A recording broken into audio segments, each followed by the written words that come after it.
Hi there. Well, around about 1964, a film that came out that was really big news, and it was based on factual events that happened. The film in question was called Zulu. Now, my parents took me to see this film. They'd wanted to see it primarily, and it was a bit of an classed as a bit of an epic anyway.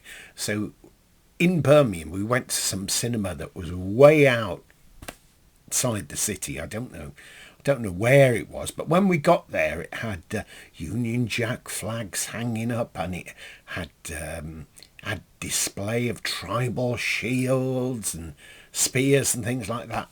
Whoever had dressed the place up for this film in the foyer had really gone to town, and I thought, oh, this will be exciting. So went in, and I think it was one of Michael Caine's first. I think it was one of his first film roles. I'm not sure if it was the first, but it was an early film role. And I always thought the character that he was playing was seemed a little bit ridiculous. The voice. If ever you watch any clips of that, of Zulu on, and you mark up Michael Caine, you'll see what I mean anyway. But the film was great, nonetheless.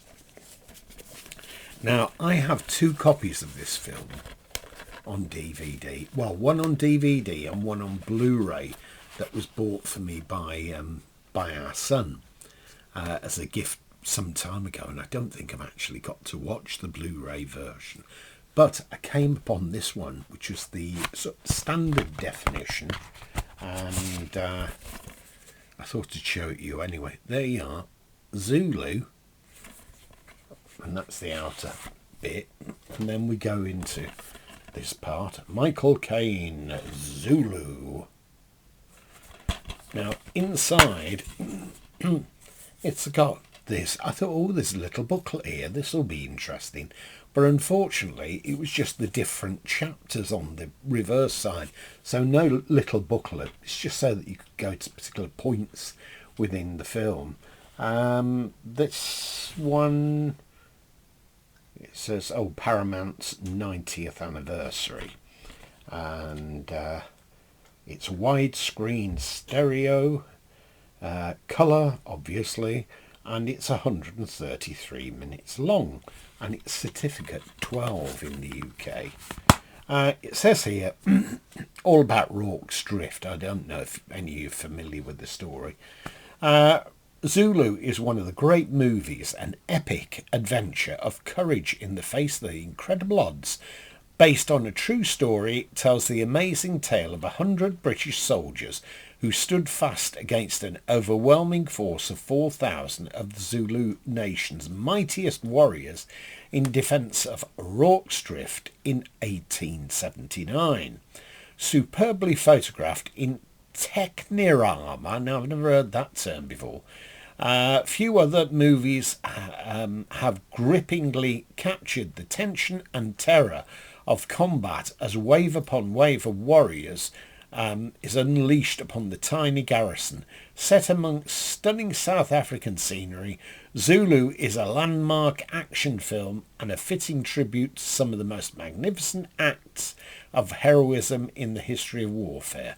Michael Caine's role as the arrogant but courageous lieutenant, I'm never sure which is the American, which is the British, Lieutenant Bromhead, brought him international fame, and there are powerful performances from other great British actors, including Stanley Baker, who went on to become Sir Stanley Baker, and Jack Hawkins. You remember Jack Hawkins talk very much like that. His voice is very deep.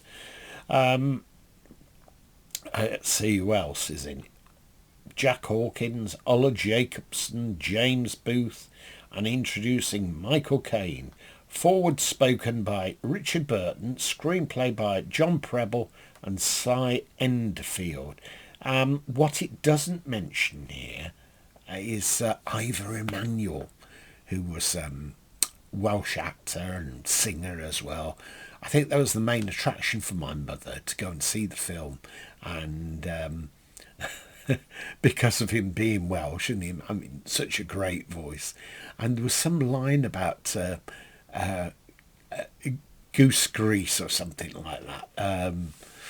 Anyway, that Ivor Emmanuel says he's not credited on here. It's not fair, is it? Also, another person not credited is Chief Buthelezi, who was like the head of the Zulus in this.